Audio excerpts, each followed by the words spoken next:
Hey, I'm Kimani, and if you followed any of my socials for the past month, you've probably seen this video.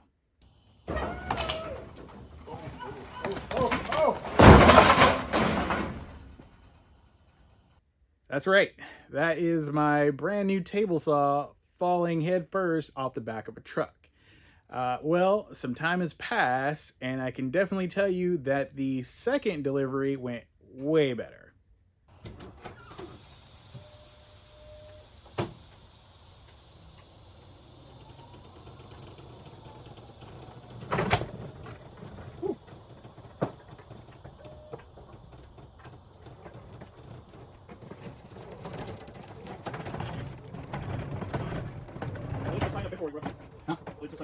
So now I can give you a full unboxing and setup video of my new Harvey Alpha table saw. So grab a roll of blue shop towels and stay tuned. So since this is my first unboxing of a saw like this, I didn't want to bore you by setting up every single screw that comes in the box. So I kind of fast forward a bit, but I do show you everything that comes with the saw and any steps that maybe weren't covered in the manual really well. I ordered this saw fully loaded, so it came with everything and a bunch of accessories that I'm going to show you as I put it all together. They all came with the saw, so here I am just pretty much kind of taking all that apart. So like I said, I kind of fast forward through all this stuff because a lot of this stuff is covered in the manual, and you'll see me put it all together later.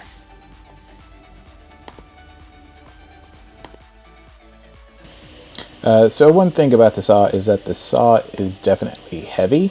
A lot of this probably would have went faster if it was a two-person operation, but since I pretty much work in my garage by myself, I kind of had to figure out a lot of it. So this is the first part about getting it off the pallet, which feels a little sketch, but I took every precaution I could to make sure that thing wasn't going to tip over, to get that last pallet out from under it. So yeah, happy dance. So then we kind of snap these off and we can get to the prize that is inside the box.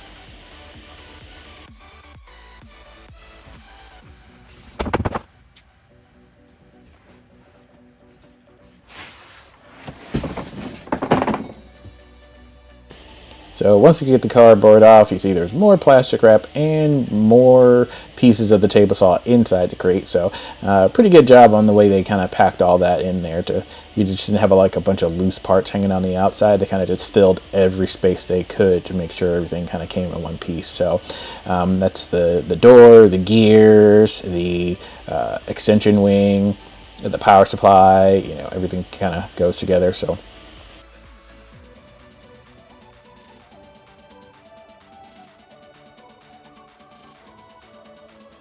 protective wax. Like I said, this thing came fully loaded, so this is everything that came out of the saw. So we'll go into more of that later. Oh, and so we don't forget, hiding behind all this is the rail extension. So the rails are in there. There you go. So now we really get into putting the saw together. So first off, I got the mobile base kit. So the mobile base kit comes with everything you need except for the plywood. I just so happened to have some extra melamine in the shop that was pretty much the right dimensions that I needed. So I went and pulled that and just cut the piece off that I needed, and didn't check because I ended up cutting a little too deep and scarring my outfeed table. But it's an outfeed table, so what do you do?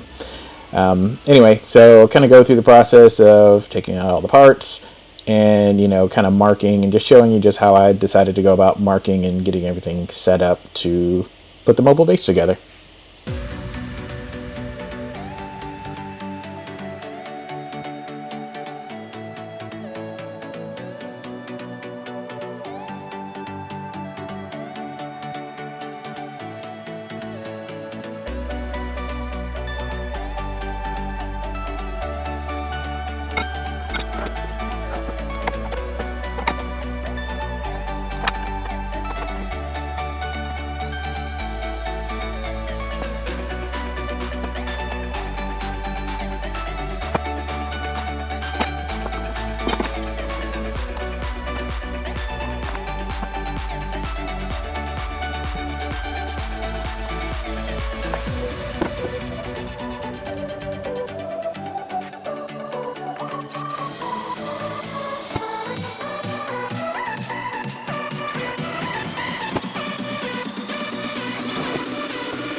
Alright, so now that everything is tightened down, it's time to get into putting the saw on the mobile base.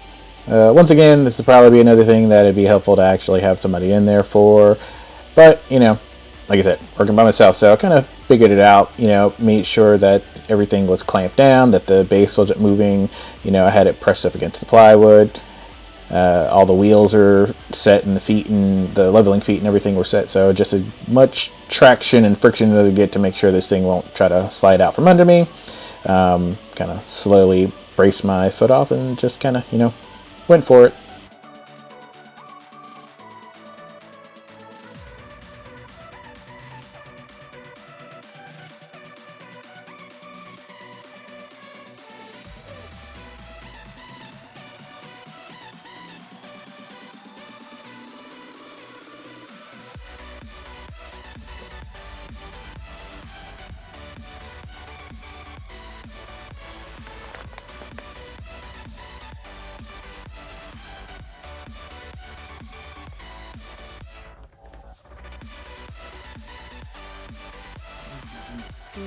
This comes with a nice little.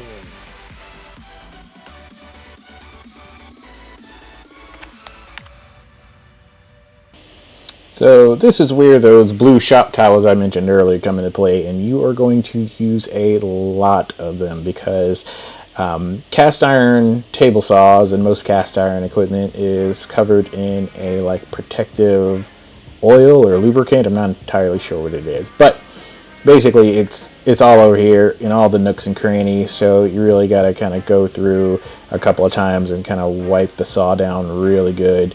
You know, make sure to wipe down the edges and any, you know, touch surfaces because it will get on you. I don't think it necessarily ruins the clothes, but it will get on you.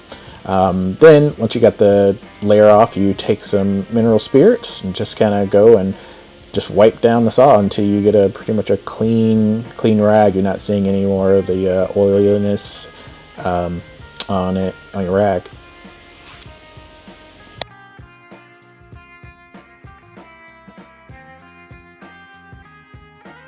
Now that the top is clean, you're basically just going to repeat the same process with the rest of the cast iron surfaces. So, you know, take them out the box, get all the oil off, wipe them down till it's nice and clean, and then hit it again with mineral spirits. Make sure to hit all the, like I said, the outside edges as well, because everything is covered. If you can see that box, that it's actually a little soaked through at the bottom.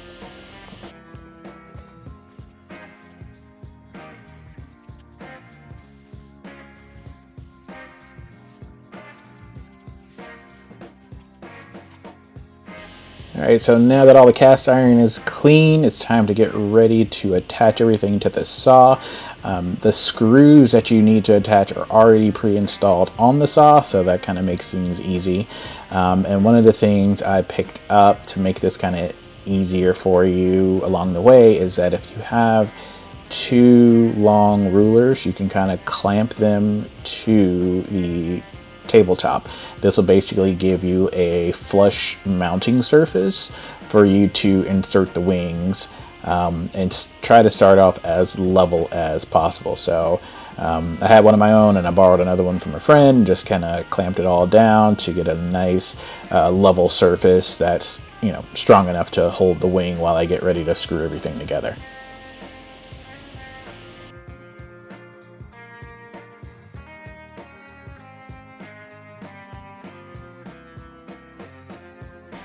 So one thing not mentioned in the instruction manual that is very, very important is that they tell you to remove this yellow bar, but that second screw at the bottom actually needs to go back into the table saw. So that screw at the bottom is actually the one that connects your motor to the belt housing. So make sure to put that back and make sure it's very tight when you put it back in. Outside of that, everything else is kind of covered. Here I am starting to put the wing onto the main table and checking for level. So this is the part you'll have to go back and forth on as you kind of see if you see a little daylight under there. They recommend taking shop tape or masking tape or blue tape or whatever, and putting it in between the two connecting pieces to act as like a bit of a shim, so that you can get that little get it as level as possible. So, I'm shining a light through because I can see that it's not fully flush. So, gotta go back, unscrew the wing attachment, put in the blue tape to act as my shim, and then I'll screw it back all together again. This is why having the two rulers on the front and the back become real necessary, because it just allows you to slide it back and forth without having to kind of lift it every time. So now that the first side is level, I go add some accessories and I get started on the second side. And pretty much, like I said, it's the exact same process. Remove the screws, add the wing, check for level. If it's not level, go back, add the blue tape under the screws, see if that fixes it. And if it doesn't, you could just keep layering another piece of tape until you get that nice flush surface, because we're really just aiming for is as flush of a surface as we can get, which I really only had to add that one piece of tape, and it did what I needed to do.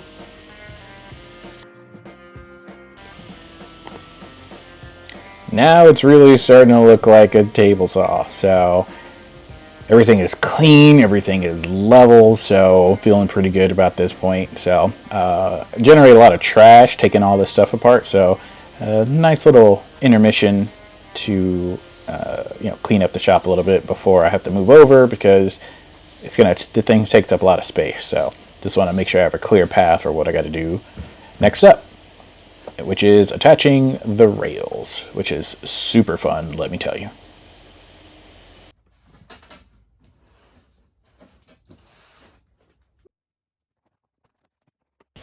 So everything you need comes inside the box with the rails. So, all your screws, wrenches, things like that. Also, it's going to have the two legs that go on the end of the table, and your front and back rails.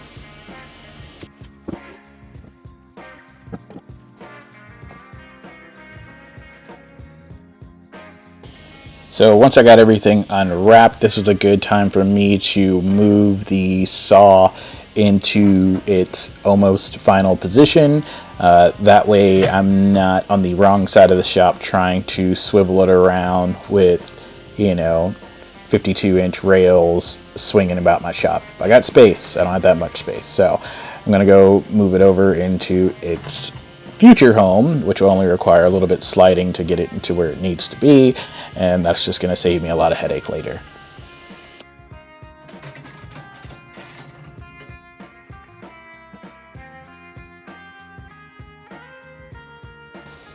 So when I mentioned putting the rails on was a lot of fun, that was purely sarcasm if you didn't catch up on that. But yeah, these things are really long and they're super heavy. So I had to try essentially 3 different ways to mount these as best I could, because you're also trying to make sure they're nice and level, and that gets a little difficult. So I went and got some roller stands and used those on both ends, which helped to get everything in position. And when I thought I almost had it, realized that the way that the screws are positioned makes it really hard to get a really tight grip in there. So essentially what I did at this point was I decided to just take the first frame off the rail, so the bracket off the rail, mount the bracket first, and then mount the rail. It was so much easier to do it that way. It probably took less time for me to take that apart and put it back together compared to the amount of time it took me fighting it in the first place. So that's just my suggestion.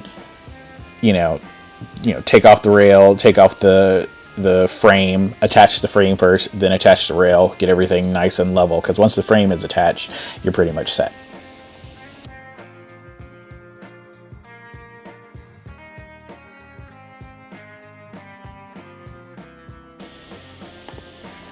getting the back rail set was way easier. One, it's way lighter, and two, once again, using the roller stand, it gave me an extra set of hands to be able to just kind of screw everything in. And since there's not the front guiding rail on this piece, it was easy enough to get the screws in nice and tight and make sure everything was level.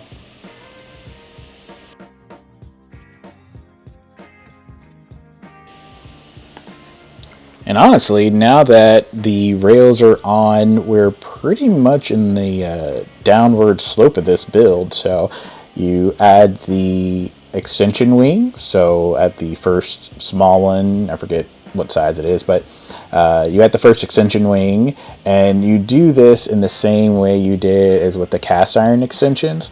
So basically we attach it and we make sure it's level, and if it's not, you do the blue tape method, or like I said, the masking tape method, just to act as a shim, and you just kind of go through and connect both of the pieces. So like I said, I speed through this because this is the easier side of things. These pieces are very light, so you don't have to do any extra mechanics. Do make sure that if you do have a set of like roller stands or something else, to go ahead and have those as well. It'll make sense in a moment. So now is where we put on the legs, because of the length of this table saw. It's very heavy on one side versus the other. So I almost found this out the hard way when I first moved the roller stands out of the way and saw it just start to tip over. So luckily, one was close by, so it didn't fully fall on me. But yeah, just as a side note, if you're doing this by yourself, to just go ahead and keep a roller stand or keep something mounted under that end until you actually get the other legs on. Also, as you may have noticed me taking it apart, the legs go on the inside of the table, not the outside. I thought there might be like that lip was for something else, but nope, it all goes on the inside, and it makes a lot more sense when you do it that way. So just a little side note, because it's not in the picture.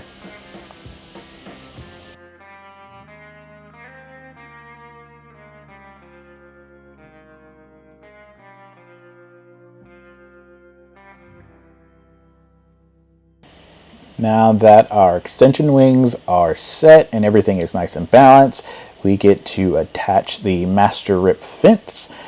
This is a European style high-low fence, which means that the silver mounting plate right there slides off, and then you can turn it 90 degrees and it has a low position. So if you're cutting like thin stock, you can still have a way of applying pressure to it and getting a nice firm contact point when you cut it across the saw. So this thing glides really smooth, and just make sure that when you mount it that the pressure plate is in the right position, or it will scratch your saw. Ask me how I know.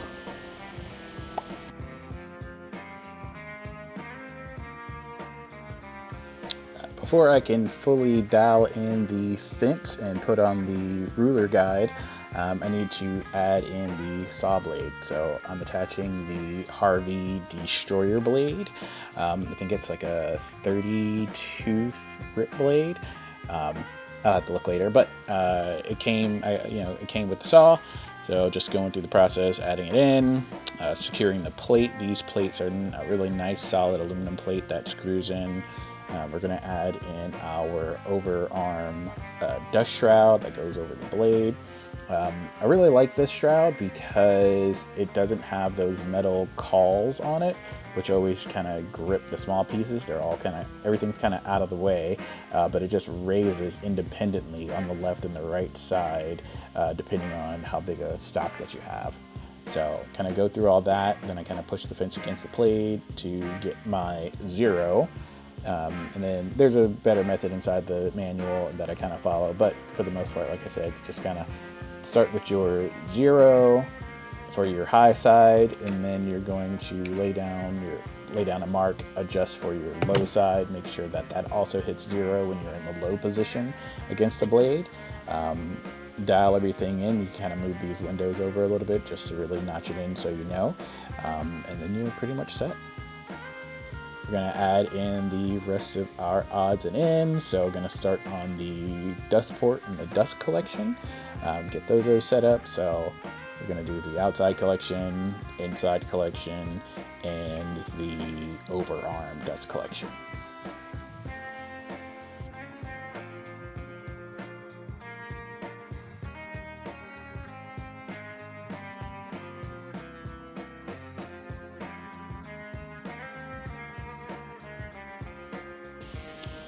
The overarm dust collection, in addition to the horsepower on this saw, was one of the main reasons I chose this model, because I'm, always looking for any way possible to cut down the extra amount of dust that kicks up. And sometimes when you're doing shave or really small rips, regardless of how good your dust collector may be, stuff's going to go everywhere. So if, hoping that once I actually start cutting with this setup, that it actually helps to reduce any of those, flyaway cut off thing that just kind of spills everywhere and just kind of keeps it all contained. So I'm gonna go ahead and mount the the on-off switch.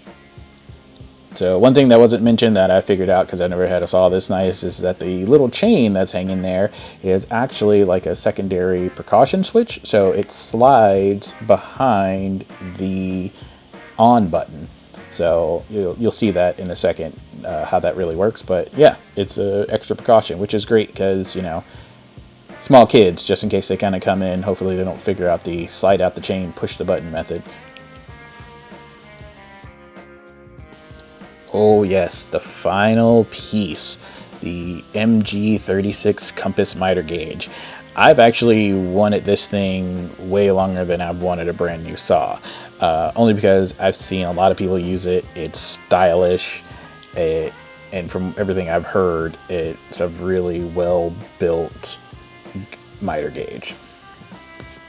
I can go into all the features and specs in a later video, but this is primarily about putting the saw together. But I did give it a once-over just so you can see how nice it looks. But yeah, this is it. We are done. So here's some key shots.